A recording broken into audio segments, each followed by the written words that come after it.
মুগলেসা তো আমার তিনটা পার্টি ছিল স্যার, তিনটা পার্টি। আচ্ছা তোমরা একজন একদম ডিটেইলস নাও। আচ্ছা ছবি টবি সহ স্যার উপর থেকে দেয় বিশেষ ডিটেইলস। ও নিবানোর চেষ্টা করছে, নিবাইতে পারছে, অনেকক্ষণ টাইম লাগছে, মোটামুটি 1.5 ঘন্টা 2 ঘন্টা টাইম লাগছে নিবাইতে।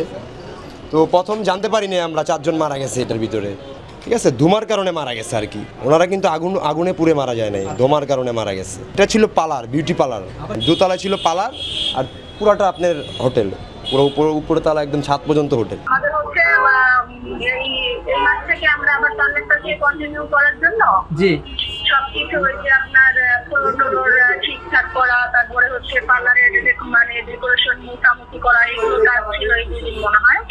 ওখানে আমার লোকও ছিল, হচ্ছে ওনারা ছিল।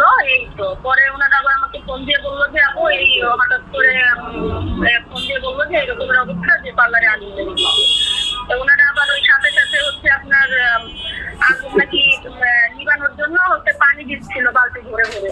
জি জি ব্লাস্ট হয়ে গেছে, তো রুমটা অন্ধকার হয়ে গেছিল, যার কারণে ওনারা পানিটাকে দিয়ে তারপর ওনারা দেখে যে কোনো কিছুই করা যাচ্ছে না, সেকেন্ডের মধ্যেই তো এই কাহিনী, ওনারা আবার নেমে গেছে পরে।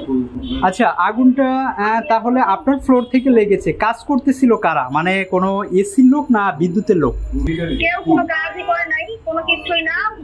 ওখানে হচ্ছে আপনার এসিটা জাস্ট অন করছে, যেহেতু দেখছেনই তো আমাদের এসি অন করছে, জাস্ট হ্যাঁ এসি অন করছে, বাট এসি থেকে অন করার পরেই নাকি ব্লাস্ট হয়ে গেছে, বুঝছেন? ওই এসি অন করার পরেই ব্লাস্ট হয়ে গিয়েছে। ওরা তো তাই আমাকে বললো যে আপু এসিটা অন করছি, এরপরে কিছুক্ষণ পরেই দেখলাম ব্লাস্ট হয়ে গেল। আমরা তো অন্ধকারের মধ্যে পড়ে একদম অবস্থা খারাপ আমার। করে ওনারা পানি দেওয়ার জন্য বালতি করে পানি দিচ্ছিল, কিন্তু হয়তো ডেকোরেশনের কারণে আগুনটা ছড়াই যেতে হতে পারে।